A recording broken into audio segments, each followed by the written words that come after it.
Welcome to the Slop Farm. Enjoy the video. You start by confirming the label directions and mixing exactly. Accuracy matters because the wrong ratio reduces effectiveness or causes damage. Measure concentrate and water using a clean container, then stir gently to avoid foaming. Once mixed, cap the container and move to the treatment area immediately so the active ingredients remain stable. Make sure to don gloves, eye protection, and a mask. These protect you from irritation and inhalation. You'll also want windows open and people and pets out of the space until dry. Now apply the product methodically to the areas pests use: foundation seams, door frames, window sills, attic vents, and visible crevices. Using a low-pressure sprayer, hold the nozzle steady and move in slow, overlapping strokes so coverage is uniform.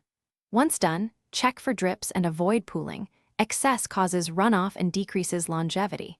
Make sure to treat gaps around pipes and utility entries. These are common entry points.